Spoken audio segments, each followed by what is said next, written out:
Vamos a comenzar con las variantes de hemoglobina. En su parte 1 tenemos la primera parte que tiene que ver con el glóbulo rojo, que es lo que llamamos nosotros la formación de metahemoglobina. La formación de metahemoglobina es convertir el hierro más 2 en hierro más 3. Es decir, que el hierro más 2 se convierte en más 3 por una pérdida de un electrón. O sea que la hemoglobina se oxida. Frecuentemente los agentes que causan oxidación son frecuentemente radicales libres que se encuentran en su camino de la hemoglobina en su recorrido por la sangre. La metamoglobinemia tiene un gran problema, que el hierro más 3 no es capaz de captar el oxígeno y llevarlo por la sangre a su entrega en su destino final como los tejidos. Ahora, la metamoglobinemia se considera una like anemia o un estado parecido a una anemia porque usted puede tener su hemoglobina normal, supongamos 15 gramos por decilitro, y 10 gramos por decilitro estar con odor normal y 5 gramos por decilitro en forma férrica. Esto no va a captar oxígeno. Es como si 5 gramos de hemoglobina estuvieran perdidos. Sin embargo, la concentración de hemoglobina total es normal y por eso se dice como parecido a una anemia, porque realmente no es una anemia desde el punto de vista, si yo la definiera como obligatoria disminución en la concentración de hemoglobina, que en este caso no estaría bajita. El glóbulo rojo tiene varios mecanismos de defensa para evitar esta contaminación. Lo primero es tener una NADH reductasa, el cual explica dos terceras partes de la actividad reductora porque reduce el hierro de más 3, lo reduce a más 2, ganando un electrón que lo había perdido. Ahora, la NADH reductasa entonces es el principal mecanismo por el cual el glóbulo rojo se defiende ante eso. Y eso es importante tenerlo en cuenta. Lo segundo es ácido ascórbico, pero el ácido ascórbico, aunque es un buen agente reductor que le convendría al glóbulo rojo, tiene un inconveniente. El inconveniente es que la reacción es bastante lenta, lo que no le sería muy práctico. Tercero, la glutatión reductasa. Normalmente, la glutatión reductasa, el efecto es muy poco y no es de manera importante en el glóbulo rojo. Y 4, la NADPH reductasa, que en estado basal no está casi inducida y su actividad también es poca. Cuando hay un intoxicado entonces por metamoglobinemia, el tratamiento pudiera hacerse o con ácido ascórbico, lo que sería lento, y lo otro dar el azul de metileno, que el azul de metileno tiene una ventaja, que aumenta la reacción de esta NADPH reductasa en forma abismal, en una manera muy franca, y nos llevaría a mejorar de ese estado de complicación que tengo en ese momento. El segundo tipo de variante que nosotros vamos a ver acá son las variantes de hemoglobina que tengo de acuerdo con la edad. La hemoglobina del adulto clásica 2-alfa y 2-beta, la hemoglobina del adulto 2, que constituye un 2% de la hemoglobina total, 2 cadenas alfa y 2 delta. La hemoglobina glicosilada, 1A, 1B, 1C, en la cual la hemoglobina, al tener contacto con la glucosa 6-fosfato, en la cadena beta, en su NH2 terminal, hace una glicosilación por culpa de la glucosa irreversible. Irreversible quiere decir que hasta que se muere el glóbulo rojo, cuya vida de promedio es de 120 días, va a seguir marcado si tuvo contacto importante con la glucosa 6-fosfato. Por lo tanto, esto es de diametral importancia porque con eso podemos detectar qué paciente diabético no está diciendo mentiras.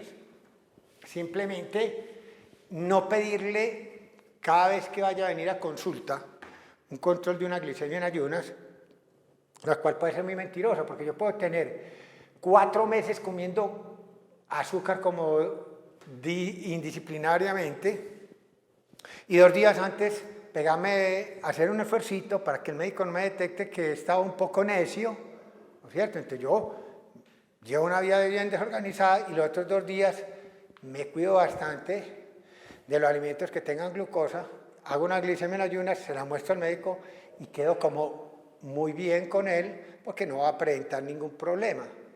Sin embargo, si yo a él le pido una hemoglobina glicosilada, la cual debe tener unos valores menores del 7%. La ventaja que tengo es que si él fue poco juicioso en todos estos meses previos, antes de la medición, mientras no sea más de 4 meses, sigue marcando la hemoglobina indefectiblemente. La chocolatina, el dulce que me comí allá quedó marcada la hemoglobina en forma irreversible. Y por más que él se cuide los 2 últimos días, la gran mayoría de la hemoglobina va a estar glicosilada y eso le va a ayudar a uno a decir que tampoco juicioso fue el paciente en el cuidado previo antes de venir a consulta. Y eso es una cosa pues, que tiene un valor importante. Entonces, la hemoglobina glicosilada prácticamente revolucionó el seguimiento de los pacientes con diabetes mellitus, que para nosotros es importante tener un control estricto de la glicemia porque es indefectible que entre mejor sea controlado el nivel de glucosa, la probabilidad de daño en retina, en órgano blanco como corazón, como riñones, y como el endotelio vascular en forma general, pues va muy correlacionado con los niveles de glucosa que usted tenga altos. Por lo tanto, control de la glicemia es fundamental para uno poder guiarse en el control de una diabetes como tal. La última variante nosotros de hemoglobina que nosotros veremos ahí es lo que llamamos la hemoglobina fetal, que tiene 2 cadenas alfa y 2 cadenas gamma. ¿Qué ventaja tiene eso? ¿O qué desventaja tiene? Prácticamente pasaría lo mismo de lo que nosotros tenemos cuando estamos en las grandes alturas, porque para nosotros va a ser importante determinar eso. Resulta que cuando la presión parcial de oxígeno, a ver si pudiéramos hacerlo, 40, tendríamos que hacerlo aquí, así, así, y aquí separar esto un poquito más, así, correcto, acá, y que aquí se junten casi a grandes peor de cerquita a 100. Presión parcial de O2. Y aquí tendríamos 20, aquí 40, aquí tendríamos más o menos así, pero manticar.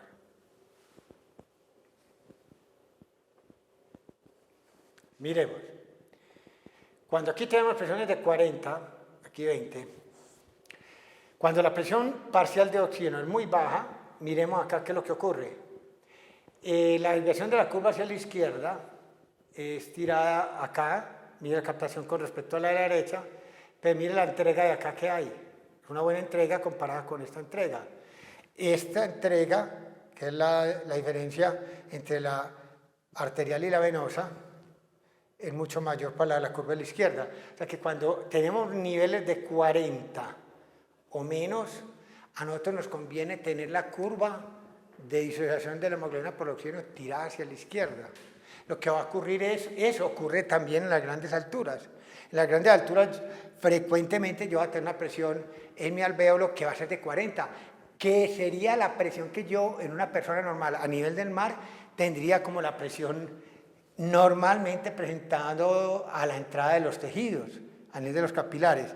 Y 20, que es la que uno tiene a nivel del mar, más o menos con un ejercicio intenso, sería la presión que en la gran altura estaría yo más o menos ofreciéndole a nivel del lado venoso.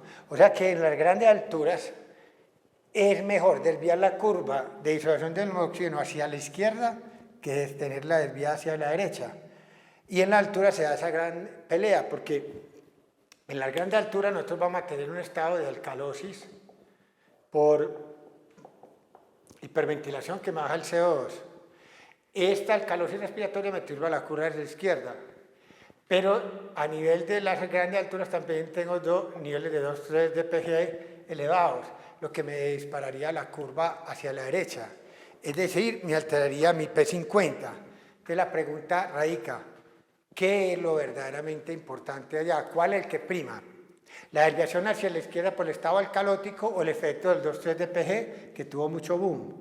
Está plenamente demostrado ahora que es mejor desviar la curva de la disolución de hemoglobina por el oxígeno hacia la izquierda cuando las PO2 son por debajo de 38, 40. Por valores encima de 40 estamos en lo clásico, es mejor desviar la curva hacia la derecha para entregar más oxígeno. Es decir, que a pesar de que a presiones menores de 40 quedamos con niveles de saturación venosa más alta, la entrega es mayor porque mira la diferencia entre arteria y vena, y mira aquí entre arteria y vena que es menor. Eso mismo, aplicando a lo que nosotros estamos viendo, que es la hemoglobina fetal, nos lleva a decir que en la circulación umbilical, cuando estamos como si fueran las grandes alturas, ofrecida que una madre le ofrece al feto presiones muy bajitas de oxígeno, al feto le conviene no pegar 2,3 de PG a la hemoglobina del fetal y poder desviar la curva hacia la izquierda, lo que le favorece una muy buena captación y se comporta como si estuviera desviándose la hemoglobina en las grandes alturas hacia la izquierda, lo que le favorece una captación mayor y sin embargo entrega más, así que saturado más comparado con la desviación hacia la derecha, porque lo que indica la extracción es la diferencia entre saturaciones arteriales y venosas. No es valor que tenga la saturación venosa. Si la saturación arterial es muy alta con respecto a la venosa, hay una muy buena extracción. Con esto entonces culminamos las generalidades de estas tres hemoglobinas que normalmente nos interesan a nosotros.